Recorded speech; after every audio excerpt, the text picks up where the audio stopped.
प्यारे बच्चों, आपके अपने अनु एजुकेशनल वीडियो चैनल में आपका स्वागत है। आज हम लोग कक्षा 10 की गणित जो के दूसरे चैप्टर जिसका नाम जो है बहुपद है, इसके बारे में पढ़ेंगे। इसके एग्जाम्पल्स देखेंगे, इसकी प्रश्नावली को हल करेंगे हम लोग। ये चैप्टर कोई नया चैप्टर नहीं है।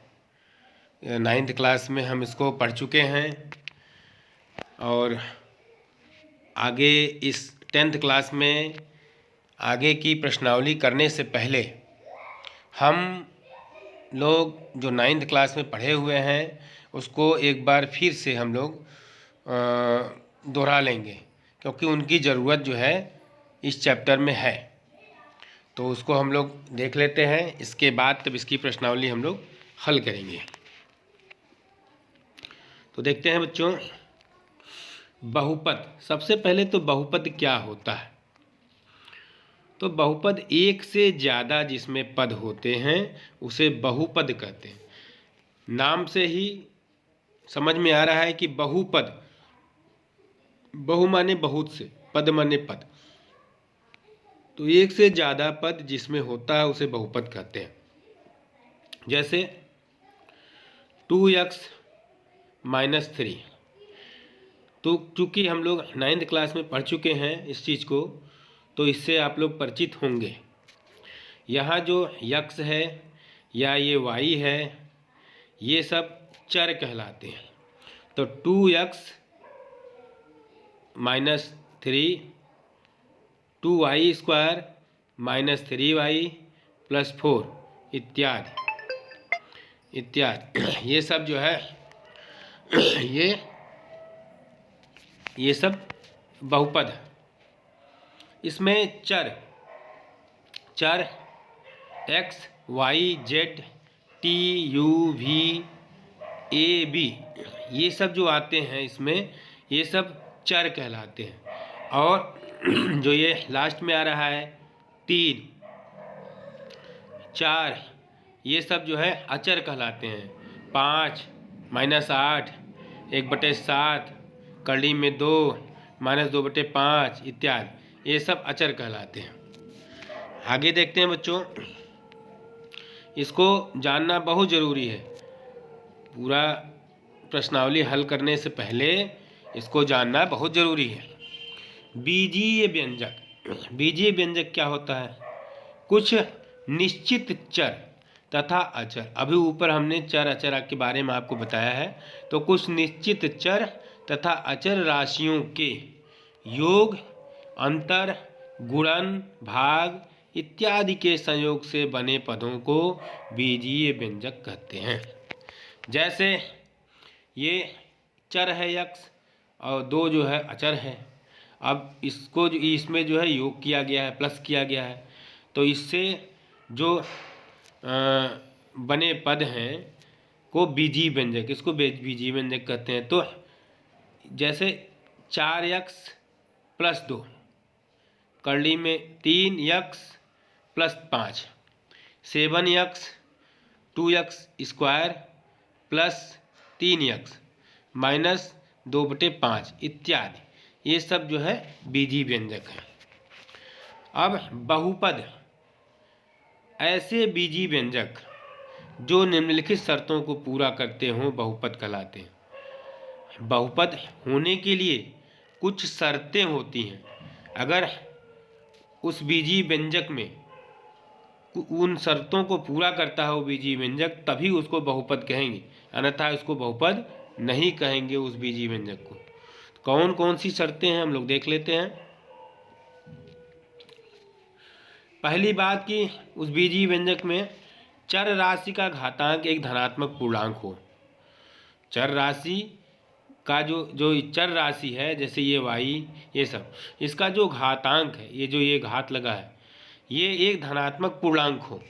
धनात्मक पूर्णांक मतलब 1, 2, 3, 4 ये संख्या हो, माइनस में संख्या नहीं हो सकती है, तो धनात्मक पूर्णांक हो। दूसरी चीज़, पदों की संख्या निश्चित हो। पदों की संख्या जैसे इसमें 1 है, 2 है 3, इसमें 3 है पदों की संख्या, तो निश्चित होनी चाहिए, इन्फिनिटिव नहीं होना चाहिए, पदों की संख्या निश्चित होनी चाहिए।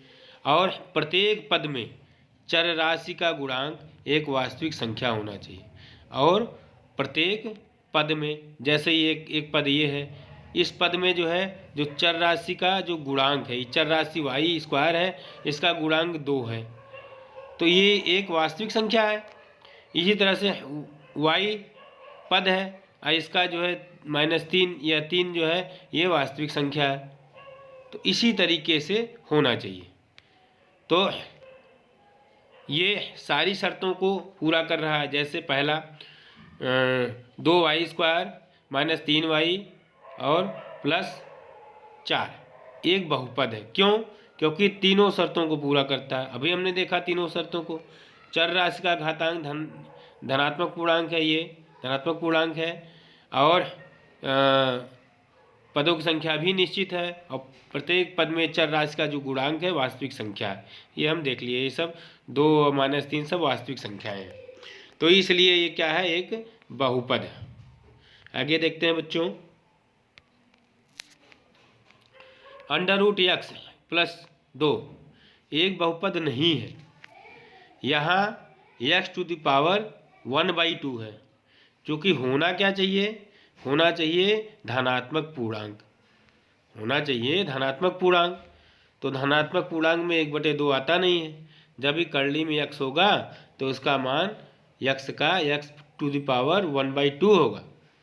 है, तीनों शर्तों को पूरा नहीं करता है, इसलिए एक बहुपद नहीं है। इसी तरह से जो है मतलब कर्ली में चर नहीं होना चाहिए, तब वो अगर होगा तो वो बहुपद नहीं होगा। और कर्ली में 5v² -2/3 भी एक बहुपद है। क्यों? इसमें पदों की संख्या सीमित है, पदों की संख्या जो है 2 है। और दूसरी बात, जो ये चर है, चर का घातांक ये 2 है, इसमें धनात्मक पूर्णांक है, इसमें भी 1 है, धनात्मक पूर्णांक है। और चर का जो गुणांक है वो वास्तविक संख्या है। कर्ली में 5 वास्तविक संख्या है, यहाँ -2/3 ये भी वास्तविक संख्या है, इसलिए ये एक बहुपद है। चौथा देखते हैं, 7x² प्लस कर्ली में 3x -1/x² एक बहुपद नहीं है। क्यों नहीं है? सारी चीज़ें तो ठीक है, ये सब फॉलो कर रहे हैं तीनों कंडीशन को, लेकिन ये नहीं कर रहा है। 1/x², ये जब इसको हटाएंगे तो x -x⁻² आ जाएगा, तो x⁻² यहाँ आ जाएगा। यहाँ देखिए एक बहुपद नहीं है, यहाँ 1/x² बराबर x⁻², जो कि होना पॉजिटिव चाहिए, होना यहाँ पे पॉजिटिव चाहिए, और पॉजिटिव है नहीं। तो ये जब ये पॉजिटिव नहीं है तो मतलब धनात्मक पूर्णांक नहीं है, चर पे जो घात है ये -2 है, तो इसलिए एक बहुपद नहीं है। आगे देखते हैं बच्चों, पदों के अनुसार बहुपद के प्रकार। पदों के अनुसार, पद को गिन करके पदों के अनुसार बहुपद के प्रकार: एक पदी, द्विपदी, त्रिपदी। तो जो एक पदी बहुपद होता है उसमें एक ही पद होता है, जैसे 3x² -2y 5x y एक पदी है, एक ही पद है इसमें। द्विपदी 2 पद इसमें होते हैं, y² -2 2x 2x -3 √3x +5 द्विपदी है, ये सब द्विपदी है। अगला देखते हैं हम लोग बच्चों, त्रिपदी 2y² -3y और +4, और दूसरा है 2x² +3x -2/5, ये त्रिपदी है। आगे देखते हैं बच्चों,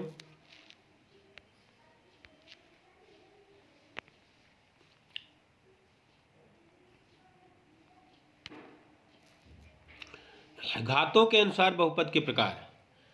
घात को देख करके बहुपद के प्रकार कितने प्रकार के होते हैं। रैखिक बहुपद, लीनियर पॉलिनोमियल। रैखिक बहुपद, जिस बहुपद में चर की अधिकतम घात 1 हो उसे रैखिक बहुपद कहते हैं। अधिकतम घात 1 होनी चाहिए। जैसे इसमें ही चर यक्स है, इसमें भी चर यक्स है, इसकी घात कितनी है? अधिकतम घात 1 है इसकी, तो रैखिक बहुपद हुआ ये। इसमें भी एक घात है, इसलिए ये रैखिक बहुपद हुआ, इत्यादि। द्विघात बहुपद, क्वाड्रेटिक पॉलिनोमियल्स, जिस बहुपद में चर की अधिकतम घात 2 उसे द्विघात बहुपद कहते हैं। जैसे 2x² + 3x -2/5। तो यहाँ हम देखते हैं अधिकतम घात, बहुपद में चर की अधिकतम घात, चर ये है, तो इस यक्स चर की जो है अधिकतम घात 2 है ना। इसके बाद y² - 2 इत्यादि, इसमें y की अधिकतम घात 2 है, ये चर है। और z की जो है अधिकतम घात 2 है, तो ये जो है द्विघात बहुपद हो गया। तो बच्चों आगे देखते हैं हम लोग।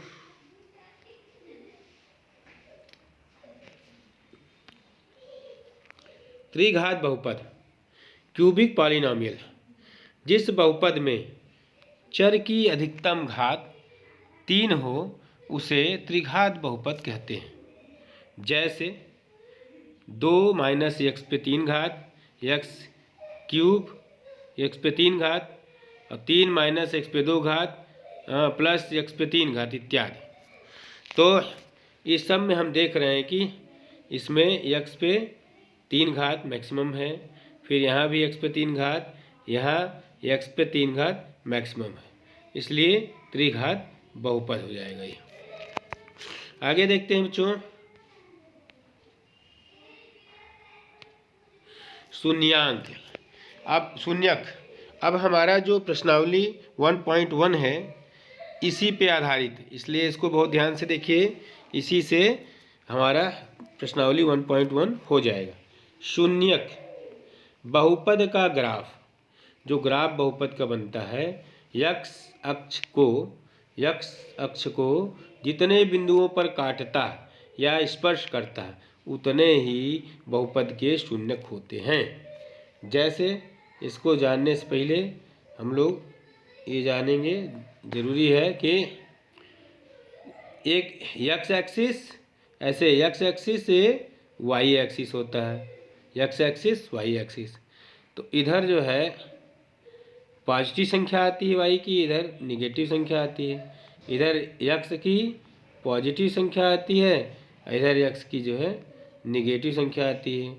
जितनी निगेटिव रहेगी, और ये जीरो यहाँ पे जो है केंद्र है, ये 0 0 होता है केंद्र।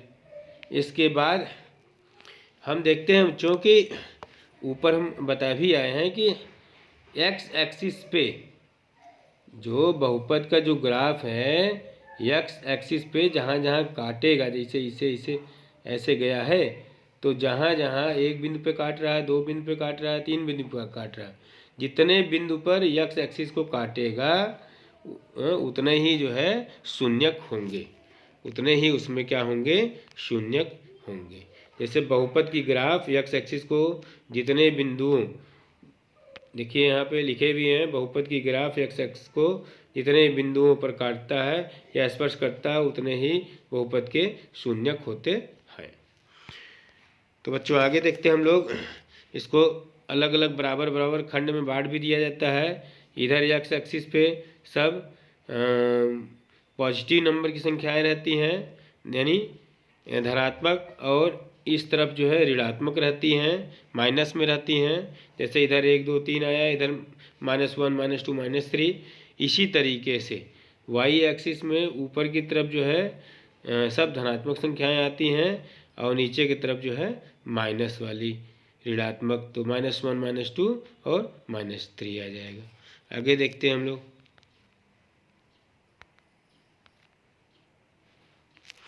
आगे देखते हैं बच्चों प्रश्नावली 2.1।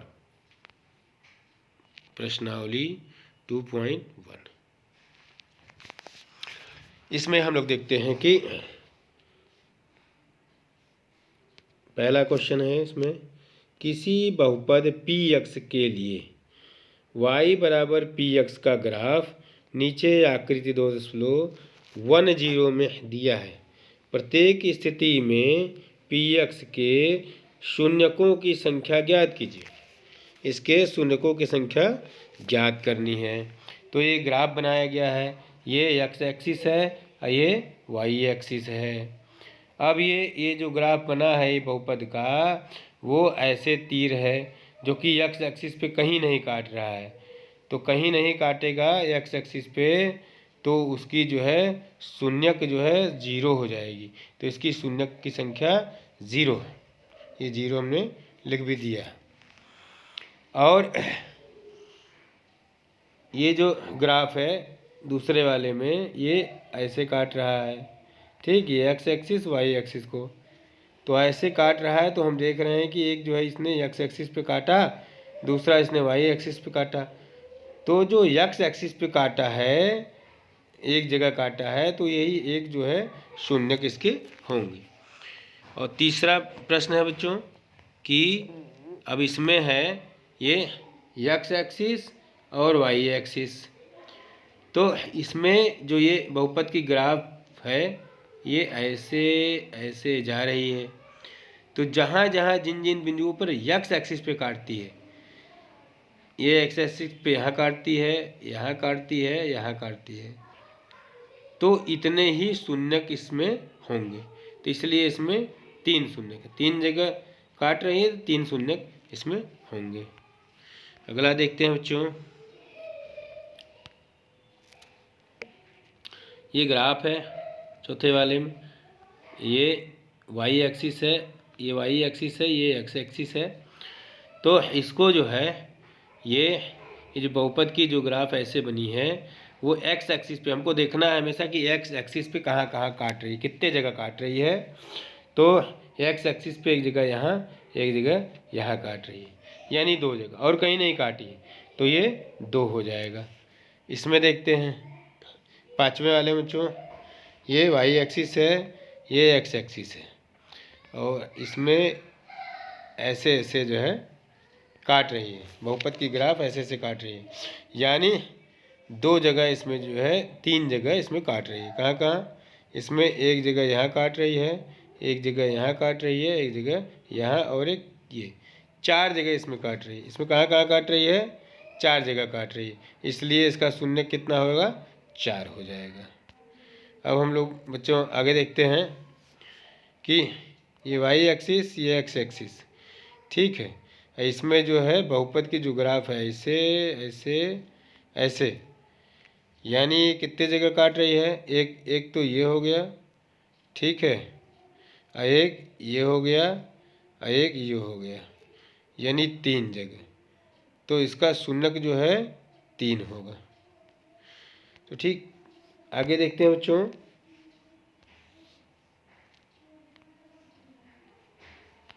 आगे हम लोग देखते हैं एग्जाम्पल। इसमें आगे वाला है, ये प्रश्नावली 1.1 तो ख़त्म हो गई, उसके आगे कुछ चीज़ें हम लोग समझते हैं, उसके बाद फिर एग्जाम्पल हम लोग करेंगे। व्यापक रूप में द्विघात बहुपद ax² + bx + c के रूप में लिखा जाता है, जहाँ पे a 0 के बराबर नहीं होता है। व्यापक रूप में द्विघात का बहुपद ऐसे लिखा जाएगा, और a जो है 0 के बराबर नहीं होगा। तो व्यापक समीकरण कैसे लिखा जाएगा? ये जो द्विघात बहुपद है ax² bx + c, इसी के आगे जब हम बराबर लगा के 0 लगा देंगे तो उसी को व्यापक समीकरण कहेंगे। ये होता है, जबकि यहाँ भी a ≠ 0, तो a अगर 0 हो जाएगा, a ≠ 0, और अगर यहाँ a 0 कर दें तो ये पूरा 0 हो जाएगा। 0 हो जाएगा तो द्विघात बहुपद कहाँ रह पाएगा ये? तो bx + c हो जाएगा। तो इसीलिए a ≠ 0 होता है। अब देखते हैं बच्चों, यहाँ पे हम लोग देखते हैं ये जो व्यापक समीकरण है इसमें जो यक्स स्क्वायर है इसका गुणांक, यक्स स्क्वायर का गुणांक क्या है, ए है, ए, और बी का गुणांक कितना है, बी है, यक्स का गुणांक बी है, ठीक है। और ये जो सी है वो अचर पद है, सी अचर पद है। तो दो घात के किसी बहुपद के अधिकतम दो शून्यक हो सकते हैं। याद रखिए कि अगर दो घात का बहुपद है तो ज़्यादा से ज़्यादा उसके दो शून्यक हो सकते हैं। इस बात को आप याद रखिए बच्चों। माना दोनों शून्यक क्रमशः यक्स और क्रमशः अल्फा और बीटा हैं, ठीक है। दोनों शून्यक क्या क्या हैं, अल्फा और बीटा है। तो इसको ध्यान से देखिए बच्चों, क्योंकि इसी की ज़रूरत होगी 1.2 प्रश्नावली 1.2 में इसकी ज़रूरत है। इसको आपको याद हो जाना चाहिए, इसी पे सवाल हम लोग लगाएंगे। किसी बहुपद के शून्यकों और गुणांकों में संबंध। शून्यक, शून्य के ऊपर आपने देखा अभी, और गुणांक भी देखा ऊपर, शून्य गुणांक दोनों देखे। अब इन दोनों में संबंध, शून्यकों का योग बराबर शून्यक अल्फा है और बीटा है, दोनों को अल्फा प्लस बीटा कर देंगे योग, बराबर किसके होता है, माइनस बी और बटे ए के।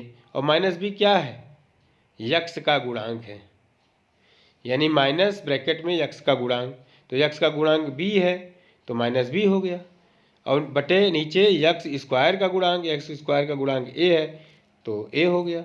यही फार्मूले हमें काम देंगे आगे जब भी हम शून्यकों का योग निकालेंगे। अब शून्यकों का गुणनफल यानी बराबर अल्फ़ा बीटा, शून्यक तो अल्फ़ा बीटा ही है तो अल्फ़ा बीटा आ जाएगा बराबर सी बटे ए। तो सी, जहाँ सी जो है क्या है, अचर पद है, और ये क्या है, एक्स स्क्वायर का गुणांक है। तो बच्चों हम लोग आगे देखते हैं।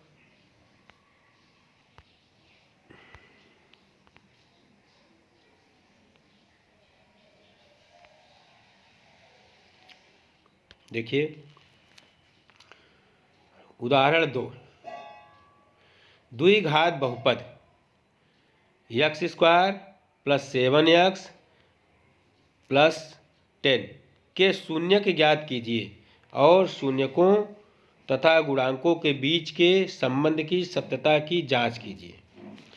दो काम करना है, पहले तो इस द्विघात बहुपद का शून्य ज्ञात करना है, फिर शून्यकों और गुणांकों के बीच संबंध की सत्यता की जांच करनी है। तो हल है इसका, शून्यक निकालने के लिए ये जो हमारा द्विघात बहुपद दिया है x square plus 7x plus 10, और तो इसको जीरो के बराबर कर लेंगे, बराबर जीरो, इसी द्विघात बहुपद को जीरो के बराबर कर लेंगे। अब हम लोग 9th क्लास में पढ़ चुके हैं गुणनखंड विधि से इसको द्विघात बहुपद को हल करना। तो इसमें क्या होता था कि जो यक्स स्क्वायर है इसका जो गुणांक होता था यहाँ पे 1 है, और जो ये अचर पद होता था 10, इन दोनों में गुणा कर लेते थे, तो यहाँ गुणा कर लिए 1 गुणे 10 बराबर 10। अब इसका गुणनखंड निकाल लेंगे, तो गुणनखंड निकालेंगे तो 2 पंचे 10, 5 एक नम 5, तो 2 गुणे 5 आ गया। तो जो ये 2 गुणे 5 आया, हमको क्या करना है कि दो संख्या मिल गई हमको, तो 2 से हम 5 में गुणा करेंगे तो हमें ये आना चाहिए 10। दो संख्या ऐसी निकालनी है जो इसमें जिसका गुणा करें तो आ जाए 10। तो ये 2 पंचे 10, 10 आ गया, और चूँकि यहाँ प्लस है इसलिए हम 2 को 5 में जोड़ दें तो आ जाए हमारा ये 7, तो ये इधर आ गया है 7। तो अब हम करेंगे बच्चों,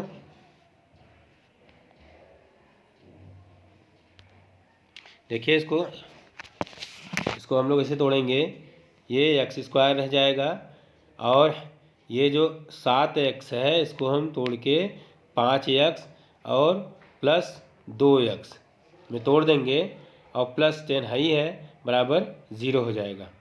फिर हम यहाँ से x कामन लेंगे, ये x तो यहाँ बचेगा यक्स, तो ब्रैकेट के अंदर हम यक्स लिख देंगे।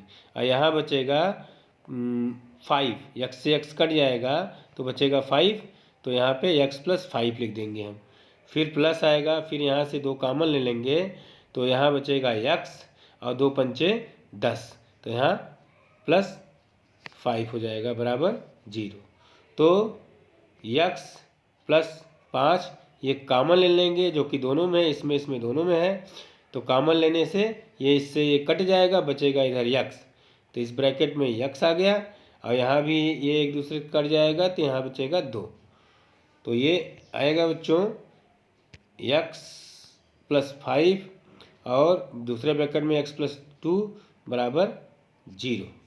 तो यदि अगर जो है यक्स प्लस 5 मान लें 0 के बराबर, तो यक्स बराबर हमको क्या मिलेगा, ये प्लस 5 जब बराबर के उधर जाता है तो -5 हो जाता है, -5, और यही अल्फ़ा का मान है, अल्फ़ा इज इक्वल टू -5।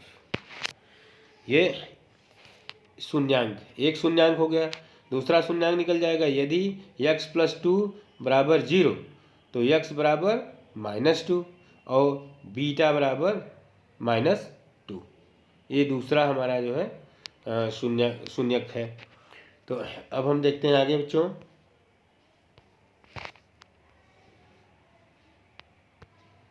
आगे हम जांच करेंगे, इसकी सत्यता की जांच करेंगे। सत्यता की जांच कैसे करेंगे, देखिए जांच दिया है x square plus 7x plus 10 बराबर 0।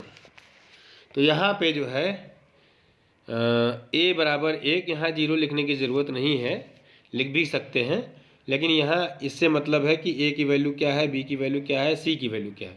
तो यहाँ a बराबर हो जाएगा 1, यहाँ एक्स स्क्वायर का कोई गुणांक नहीं है तो 1 मान लेते हैं, 1 हो गया।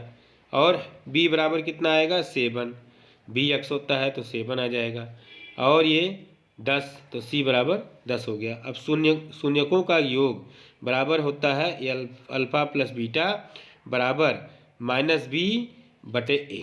अब इस फार्मूले पर लग जाएगा। तो अल्फ़ा क्या है, अल्फ़ा पीछे हम देख चुके हैं बच्चों, अल्फ़ा होता है, अल्फ़ा है -5 और बीटा है -2। आप ध्यान दीजिएगा, अल्फ़ा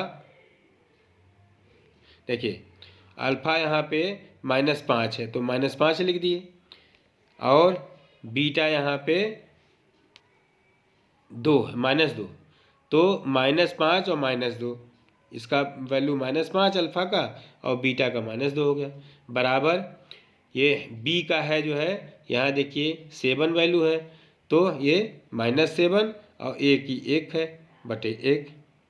तो यहाँ आ जाएगा बच्चों -5 -2 -7 बराबर -7, तो दोनों बराबर है। इसका मतलब हम लोग का उत्तर सही है। अब आता है शून्यकों का गुणनफल। अब इसका गुणनफल हम लोग देख लेते हैं। शून्यकों का गुणनफल क्या होता है, अल्फ़ा गुणे बीटा बराबर c/a, ये याद कर लेना है फार्मूला।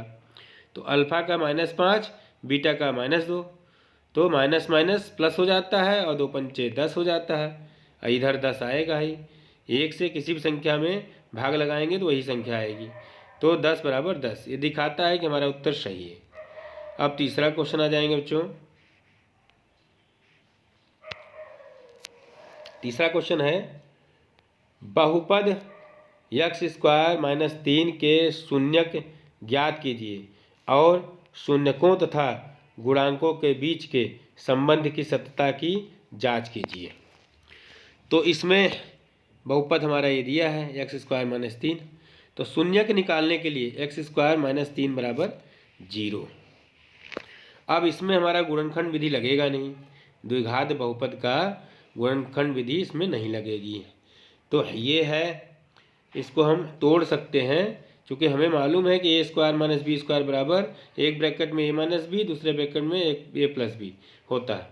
तो a² यानी x² माइनस √3 का स्क्वायर, तो इस हिसाब से अगर इसको तोड़ें तो ये आएगा x माइनस √3 और एक ब्रैकेट में, दूसरे ब्रैकेट में x + √3 जो कि बराबर 0 के है।